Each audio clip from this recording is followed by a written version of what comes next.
नमस्कार दोस्तों, स्वागत है आपका एक नई वीडियो में। कैसे हैं आप सभी? आशा करती हूँ आप सभी अच्छे होंगे। इस वीडियो में हम जानने वाले हैं वैदिक सभ्यता के बारे में। ये चैप्टर नंबर 4 है और इसका नाम है वैदिक सभ्यता। इससे पहले हम 3 चैप्टर कर चुके हैं। वैदिक सभ्यता का टाइम पीरियड रहा है 1500 से 600 ईसा पूर्व। ये 2 भागों में बटी हुई थी, ऋग्वैदिक या पूर्व वैदिक काल, जो कि 1500 से 1000 ईसा पूर्व था, और दूसरा था उत्तर वैदिक काल। इसका टाइम पीरियड रहा है 1000 से 600 ईसा पूर्व। वैदिक ग्रंथों की रचना आर्यों द्वारा। ऐसा माना जाता है कि वैदिक ग्रंथों की जो रचना हुई है वो आर्यों के द्वारा हुई है। किसके द्वारा हुई है? आर्यों के द्वारा। भारत में आर्यों का आगमन। सबसे पहले हम पढ़ेंगे कि सबसे पहले भारत में आर्य ही आए थे। आर्य शब्द का अर्थ होता है श्रेष्ठ अथवा कुलीन, यानी कि जो उच्च कुल में पैदा हुआ हो उसको कहते हैं आर्य, यानी कि श्रेष्ठ या कुलीन। भारत में 1500 ईसा पूर्व से पहले आगमन। ऐसा माना जाता है कि आर्य 1500 ईसा पूर्व से पहले भारत में आ गए थे। इंडो यूरोपियन परिवार की भाषा का प्रयोग।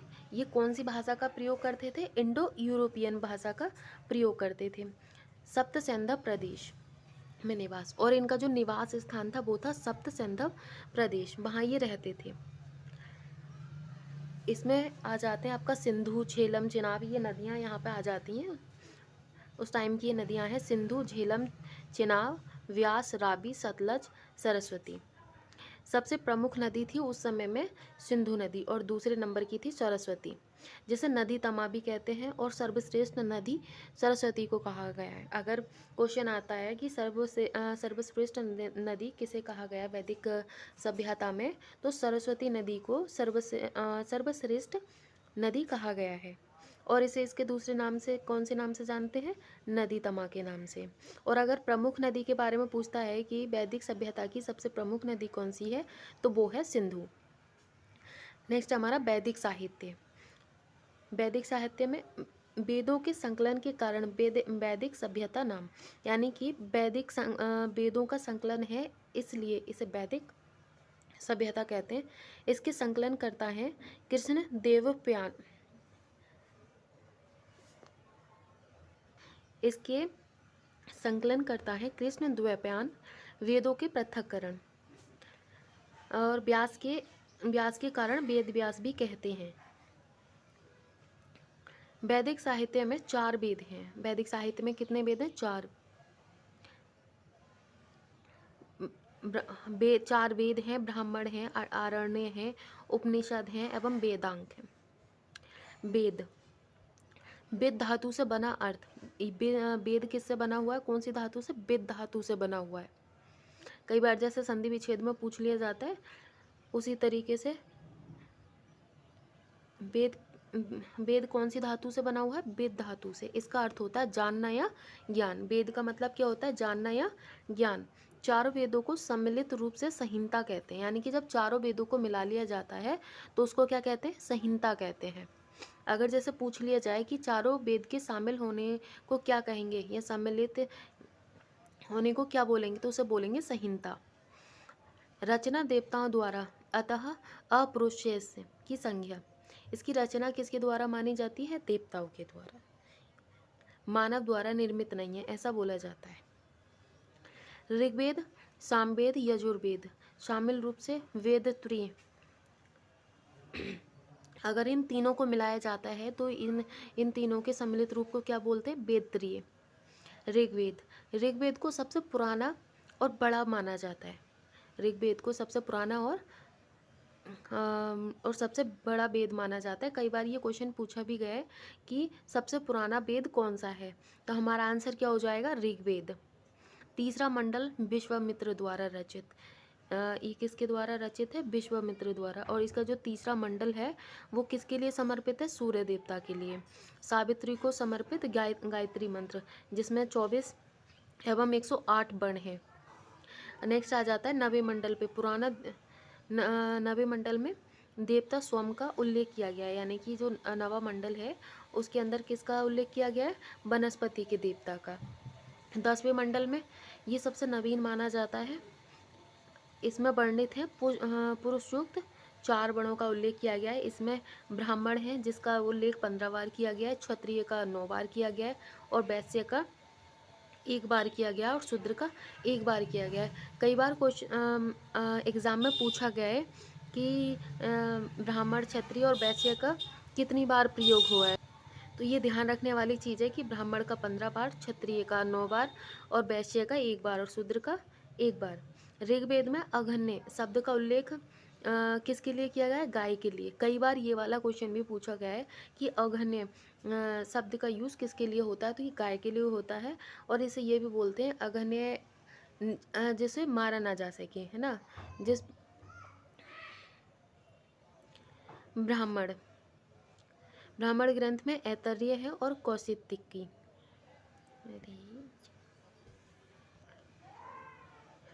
वैदिक काल में कुछ इम्पोर्टेंट नदियाँ थीं।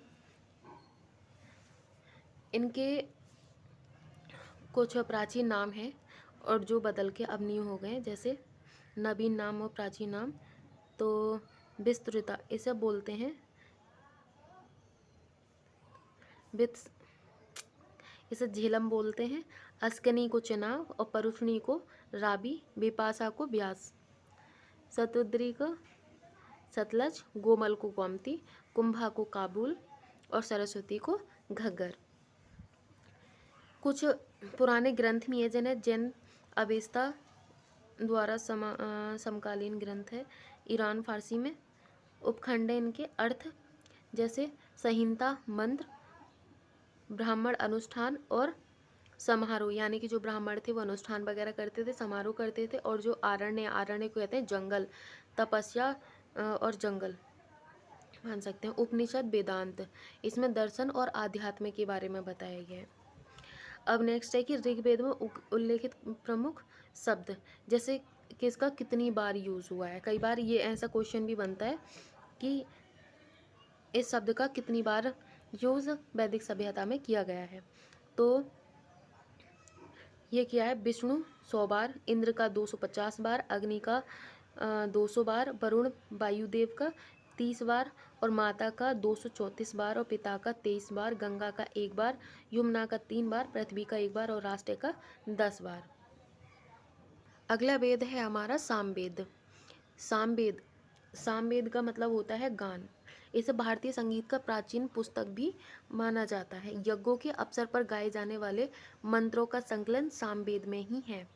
अगर पूछा जाए कि संगीत किस सामवेद में है तो बोला जाएगा सामवेद। और इसके पाठकर्ता हैं उद्गाता। संकलनकर्ता को या यज्ञ के अवसर पर गाए जाने वाले मंत्रों का संकलन है सामवेद में और इसके पाठकर्ता को क्या कहते हैं? उद्गाता।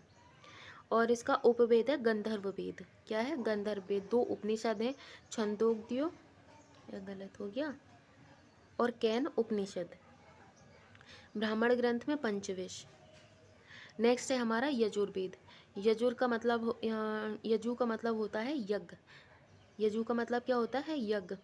मंत्रों का संग्रह, यज्ञ एवं बलि से संबंधित। अगर पूछा जाए कि यज्ञ और बलि से संबंधित कौन सा वेद है, किस वेद में बताया गया है, तो हमारा आंसर होगा यजुर्वेद में यज्ञ और बलि के बारे में बताया गया है।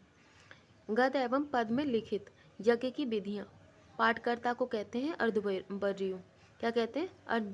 अर्धवर्यु। शतपथ ब्राह्मण का संबंध इसी वेद से है। शतपथ ब्राह्मण का किस वेद से यह संबंध है? यजुर्वेद से। सर्वप्रथम राजस्व एवं वाजपेय यज्ञ का उल्लेख इसी यजुर्वेद में है। इसका उपवेद है धनुर्वेद। इसका उपवेद कौन सा है? धनुर्वेद। इसके 2 प्रारूप हैं, कृष्ण यजुर्वेद गथ में और शुक्ल यजुर्वेद पद में। कृष्ण यजुर्वेद में 4 शाखाएं हैं। काठक है, कपिष्ठल है, मैत्रेयणी संहिता है और तैत्तरीय संहिता है। शुक्ल यजुर्वेद यानी कि पद में वाजस्य वाजसेनी और कण्व संहिता है। नेक्स्ट हमारा वेद है अर्थोवेद। इसे जादू टोना तंत्र मंत्र का वेद भी कहा जाता है। अर्थोवेद इसे अथर्वा ऋषि के नाम पर अर्थवेद को अथर्वा ऋषि ने गढ़ा था। अर्थवेद को अथर्वा ऋषि ने रचा था, ऐसा माना जाता है। इसमें 20 अध्याय हैं, 731 सूक्त हैं और 6000 मंत्र हैं।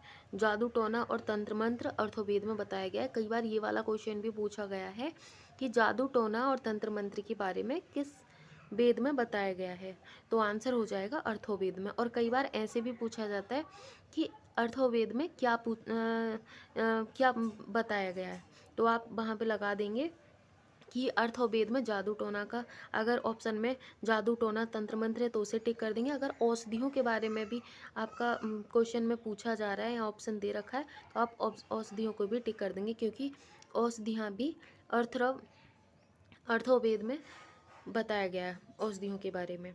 और इनके पुरोहित को कहा जाता था ब्रह्मा। काशी का प्राचीनतम उल्लेख इसी वेद में है। इसी में बताया गया है कि प्रजापति की 2 पुत्रियां थीं, सभा और समिति। प्रजापति की कितनी पुत्रियां थीं? 2, सभा और समिति। कई बार ये भी पूछा गया है कि प्रजापति की 2 पुत्रियों का नाम क्या था, तो उनका नाम था सभा और समिति। नेक्स्ट है हमारा ब्राह्मण ग्रंथ। इसके रचयिता हैं अरे नाम याद नहीं आ रहा, याज्ञवल्क्य मुनि। ब्राह्मण ग्रंथ के रचयिता कौन है? याज्ञवल्क्य मुनि। वेदों की विशिष्ट व्याख्या के लिए रचनागत रूप में सभी का संबंध किसी न किसी वेद से है, जैसे ऐतरेय, कौशितकी, जैमिनीय इत्यादि। आरण्य, वनों में रचे जाने के कारण आरण्य कहे जाते हैं। यानी कि आरण्य क्यों नाम दिया गया है? क्योंकि इन्हें वनों में रचा गया है, इसलिए आरण्य बोलते हैं। ब्राह्मण ग्रंथों के परिशिष्ट के रूप में इसमें जन्म, मृत्यु, पुनर्जन्म इत्यादि का विशद वर्णन किया गया है। उपनिषद, वेदांत, वेदों का अंतिम एवं सर्वोच्च उद्देश्य वेदांत में बताया गया है। गुरु के समीप बैठकर सीखे जाने वाली विद्या। उपनिषद क्यों बोलते हैं इसको? कि जो गुरु के समीप बैठकर सीखी जाती है उसे उपनिषद बोलते हैं। ब्रह्मा और आत्मा के संबंध में दार्शनिक चिंतन किस में बताया गया है? उपनिषद में। भारतीय दर्शन के प्रस्थान बिंदु, स्रोत अथवा पिता, वेदांग, ज्ञान में सहायक और शास्त्र। इनकी संख्या है 6। वेदांग की संख्या कितनी है? 6। आरण्य कितने? 7 आरण्य। ऐतरेय, तैत्तिरीय, छंदोद्योत, साख्यान, मैत्रेयणी, तवलकार और बृहदारण्यक। नेक्स्ट है हमारा उपनिषद और उनके विषय। छंदोद्योग, तत्वमसि का प्रथम उल्लेख है और बृहदारण्यक में अश्वमेध यज्ञ की विवेचना की गई है। कठोर उपनिषद में यम और नचिकेता का संवाद बताया गया है। कई बार ये क्वेश्चन पूछा है कि यम और नचिकेता का संवाद किस उपनिषद में है, तो वो है कठोर उपनिषद में। और कई बार ये भी पूछा गया है कि कठोर उपनिषद में किसका वर्णन है, तो हमारा आंसर हो जाएगा यम नचिकेता के संवाद में। और नेक्स्ट है हमारा मुंडको उपनिषद। ये भी कई बार पूछा गया है कि मुंडको उपनिषद में किसका वर्णन है, किसके बारे में बताया गया है, ऐसे कौन सा शब्द लिया गया है, तो ये सत्यमेव जयते मुंडको उपनिषद से लिया गया है। ईशोपनिषद, इसमें याज्ञवल्क्य श्वेत केतु संवाद के बारे में है। वेदांग, वेदांग कितने हैं? 6। वेदांग कितने हैं? 6 वेदांग है ना। शिक्षा, कल्प, व्याकरण, ज्योतिष, छंद, निरुक्त। इनके बारे में भी कई बार पूछा गया है कि वेदांग कितने हैं। और कई बार क्वेश्चन में देकर पूछा जाता है कि इसमें से वेदांग नहीं है, तो हमें ये 6 के 6 पता होंगे तो हम आराम से क्वेश्चन को टैकल कर पाएंगे। तो कौन कौन से हैं? शिक्षा है, कल्प है, व्याकरण है, ज्योतिष है और छंद है, निरुक्त है। शिक्षा, शिक्षा उच्चारण की विधि से संबंध, वैदिक मंत्रों का विशुद्ध आचरण, उसको कहते हैं शिक्षा। कल्प, यज्ञ के नियम से संबंध। व्याकरण, शब्दों के यथार्थ ज्ञान से संबंध, यानी कि वेदों का मुख। ज्योतिष, वैदिक यज्ञों तथा अनुष्ठान का समय। छंद, वैदिक मंत्रों के समुचित पाठ की सुरक्षा से संबंधित है छंद। निरुक्त, वेदों में दिए गए शब्दों के अर्थ से, यानी कि निरुक्त का मतलब क्या है कि वेदों में जो शब्द दिए गए उनके अर्थ से, वेदों की आत्मा। भारतीय दर्शन और परंपरावादी, जैसे सांख्य दर्शन, कपिल मुनि। यहाँ से तो क्वेश्चन बनता ही बनता है, कोई भी ऐसा एग्ज़ाम है जिसमें क्वेश्चन ना बना हो ना, तो हर एग्ज़ाम में कभी ना कभी ये क्वेश्चन ज़रूर बनता है, पूछ ही लिया जाता है किसी न किसी के बारे में कि सांख्य दर्शन से कौन रिलेटेड है, न्याय से कौन है, वैशेषिक से कौन है, योग से कौन है। तो सांख्य दर्शन से कौन है? कपिल मुनि। न्याय दर्शन से गौतम। विशेषिक दर्शन से कौन है? ऋषि कृणाद। और योग दर्शन से पतंजलि। उत्तर मीमांसा से वेदांत, ये है बादरायण। और पूर्व मीमांसा से जैमिनी। नेक्स्ट है हमारा पुराण। पुराणों की संख्या कितनी है? 18। इसमें सबसे ज़्यादा इम्पोर्टेंट और प्राचीन कौन सा है? वो है मत्स्य पुराण। मत्स्य पुराण में विष्णु के 10 अवतारों के बारे में वर्णन किया गया है। नेक्स्ट है हमारा वायु पुराण। वायु पुराण में मौर्य साम्राज्य के बारे में वर्णन किया गया है। नेक्स्ट है विष्णु पुराण। विष्णु पुराण में गुप्त साम्राज्य के बारे में वर्णन किया गया है, जिसमें नारद और भागवत वामन का भी उल्लेख है। कई बार हमसे क्वेश्चन पूछा जाता है कि विष्णु के कितने अवतार हैं, तो वो 10 हैं। और विष्णु के 10 अवतारों के बारे में किस में बताया गया है, कौन से पुराण में बताया गया है, तो वो बताया गया है मत्स्य पुराण में। और अगर पूछा जाता है कि मौर्य साम्राज्य के बारे में कौन से पुराण में बताया गया है, तो वो बताया गया है वायु पुराण में। और अगर पूछा जाता है कि विष्णु पुराण के बारे में किस साम्राज्य की बात की गई है, तो वो है गुप्त साम्राज्य। नेक्स्ट आ जाता है हमारा, और ये क्वेश्चन भी कई बार पूछा गया है कि पुराणों की संख्या कितनी है, तो पुराणों की संख्या है 18। ये तो लगभग सभी को पता होगा, अगर नहीं भी पता है तो अब पता चल गई कि पुराणों की संख्या है 18। नेक्स्ट है महाभारत। महाभारत के रचयिता कौन है? महर्षि व्यास। इसका पहला उल्लेख आश्वलायन गृहसूत्र में दिया गया है और मूलतः 8800 श्लोक हैं। और जय संहिता इसको पहले बोला जाता था, महाभारत से पहले उसमें। और जय संहिता में 2400 श्लोकों पर 2400 श्लोक थे, और अब लगभग 1 लाख हैं। पहले कितने थे? लगभग 2400 श्लोक, और अब कितने हैं? लगभग 1 लाख। शतसहस्त्री संहिता, इसमें 18 पर्व में विभाजित है। शतसहस्त्री संहिता कितने भागों में है विभाजित है? ये है 18 पर्व में विभाजित है। नेक्स्ट आ जाता है हमारा रामायण। रामायण की रचयिता है महर्षि वाल्मीकि। कई बार ये वनडे एग्जाम में भी पूछा गया है। मूलतः 6000 श्लोक हैं इसमें, अब कम से कम 24000 श्लोक हैं। चतुर्विंशति सहस्त्री संहिता। महाकाव्य 7 खंड में विभाजित है। महाकाव्य कितने खंडों में विभाजित है? 7 खंडों में। बालखंड, सुंदरकांड वगैरह ये रामायण के पाठ हैं। अब है स्मृतियाँ। स्मृतियाँ क्या है? सामाजिक नियम। मनुस्मृति क्या है? सबसे प्राचीन है। फिर विष्णु स्मृति है और नारद स्मृति है। नेक्स्ट आ जाता है हमारा वैदिक काल, ऋग्वैदिक काल। ऋग्वैदिक काल में ऋग्वेद, सामवेद, यजुर्वेद वेदस्तरीय जानकारी के स्रोत। ऋग्वेद से प्राप्त साक्ष्यों के आधार पर इस काल में आर्यों को लोहे की जानकारी नहीं थी। ऐसा माना जाता है कि ऋग्वेद में आर्यों को लोहे के बारे में जानकारी नहीं थी, मतलब लोहे के बारे में नहीं जानते थे। आर्यों का काबिलाई प्रकार का जीवन था। काबिलाई मतलब इकट्ठे होकर रहते थे। राजनीतिक संरचना। राजनीतिक संरचना में उनका प्रशासन था, दैनिक प्रशासन था, और संस्थाएं थीं। जैसे प्रशासन का केंद्र काबिला था, प्रमुख होता था उसमें राजन। राजन मतलब राजा।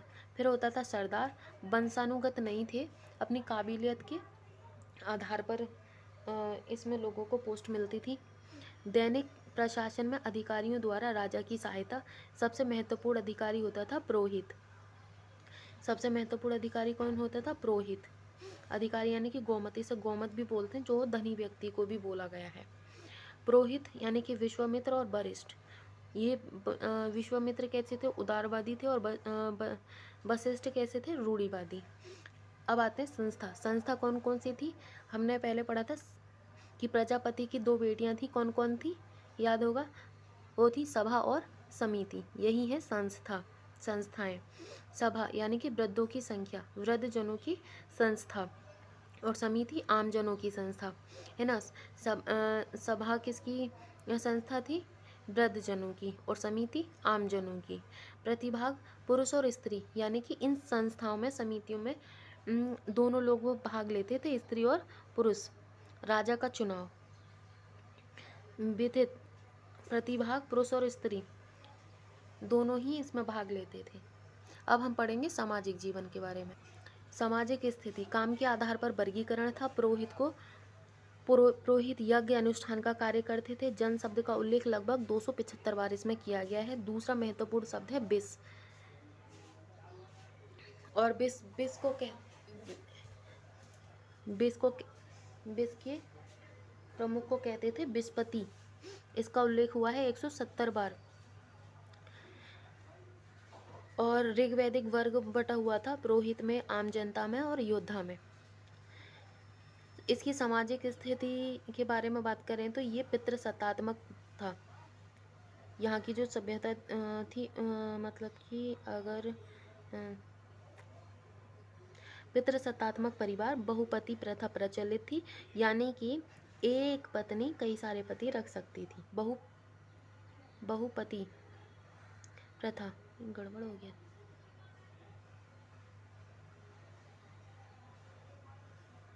मतलब एक महिला के कई सारे पति होते थे, बहुपति प्रथा प्रचलित थी। इसमें नियोग प्रथा और विधवा विवाह का प्रचलन था, यानी कि विधवा विवाह भी ऋग्वेद में, कि उस टाइम के ऋग्वैदिक काल में भी प्रचलित था।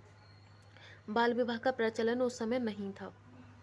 अब है धार्मिक स्थिति। धार्मिक स्थिति की बात करें तो ऋग्वेद में सबसे प्रतापी देवताओं के बारे में बताया गया है। तो ये है इंद्र और अग्नि। कौन है, इंद्र और अग्नि। कई बार ये क्वेश्चन भी पूछा गया है।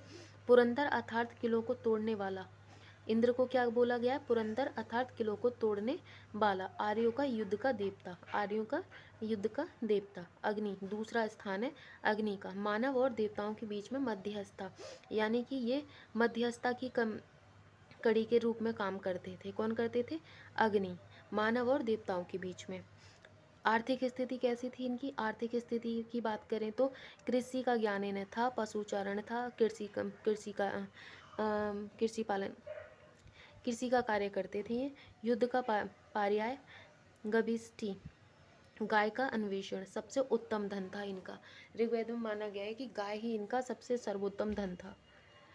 व्यापार वस्तु विनिमय पर आधारित था। व्यापारियों के लिए पणी शब्द का प्रयोग किया जाता था। किसके लिए किया जाता था, व्यापारियों के लिए किस शब्द का यूज किया जाता था, पणी। उत्तर वैदिक काल, उन वैदिक ग्रंथों पर आधारित जिनकी रचना ऋग्वैदिक काल के पश्चात हुई। निवासियों द्वारा चित्रित धूसर मृतभांड का प्रयोग ऋग्वैदिक काल में किया जाता था। और इसके क्षेत्र है पश्चिम उत्तर प्रदेश, पंजाब, हरियाणा और राजस्थान। कई बार ये क्वेश्चन भी पूछा जाता है कि चित्रित मृतभांड कहाँ पर मिले, इनके अवशेष। तो ये पश्चिम उत्तर प्रदेश है, पंजाब है, हरियाणा है और राजस्थान। भारत और कुरु इस काल के प्रसिद्ध काबिले माने जाते हैं। दिल्ली क्षेत्र और दोआब के ऊपरी भाग पर अधिकार था इनका। राजधानी थी हस्तिनापुर। महाभारत युद्ध 950 ईसा पूर्व, कौरव वर्सेस पांडव, किस किस के बीच में हुआ था, कौरव और पांडव के बीच में। लोहे के हथियार और अश्वचालित रथों का प्रयोग किया जाता था। राजनीतिक संरचना में विदित नामक संस्था का लोप। सभा और समिति में राजाओं और अभिजात्य वर्ग का वर्चस्व था। स्त्री का प्रवेश निषिद्ध था, स्त्री नहीं जा सकती थी। कुलीनों ब्राह्मणों का वर्चस्व था। राजा निर्वाचित होता था। अनुवांशिक पद, सामान्यतः श्रेष्ठ पुत्र को अनुवांशिक पद था, जो सबसे बड़ा बेटा होता था उसको ये पद दे दिया जाता था। अधिकार में वृद्धि होती थी। नेक्स्ट है हमारा पांचाल में प्रारंभ में जन या काबिला, कालांतर में प्रवेश। शतपथ ब्राह्मण में 12 उच्च अधिकारियों की चर्चा की गई है, जिसमें रत्निन, सेनानी, पुरोहित, ग्रामीणी, महिषी, संग्रहित, भागदूत, अक्षबाप, पालागल, गोपीकृत, जीवग्रीवी, सूत, छत्री। नेक्स्ट है वैदिक राजनीतिक प्रशासन। वैदिक राजनीतिक प्रशासनिक संरचना, इसमें ये पद है और ये कार्य, ये किसका क्या कार्य था। राजा ये सेना का प्रमुख था, युवराज राजकुमार, पुरोहित राजा का परामर्शदाता, पुरोहित जो था वो राजा को परामर्श देता था, सलाह देता था। महिषी मुख्य रानी होती थी, पालागल विदूषक था, और गोविंद करतान ये जंगल विभाग का प्रधान होता था। देवपाल क्षेत्रपाल ये प्रतिहार, अक्षबाप ये लेखाधिकारी होता था। संग्रहिता कोषाध्यक्ष, संग्रहिता को यानी संग्रह करने वाले को कहते हैं कोषाध्यक्ष। भागदूत को राजस्व संग्राहक, ग्रामीणी को गांव का मुखिया, और सूत को राजा का सारथी। सूत को क्या बोलते थे? सूत को राजा के सारथी को कहते थे। तो आज की हमारी ये क्लास यहीं पे समाप्त होती है। आशा करती हूँ आप सभी को क्लास पसंद आई होगी और इस क्लास से 1-2 क्वेश्चन तो ज़रूर ही बनेंगे। Thank you.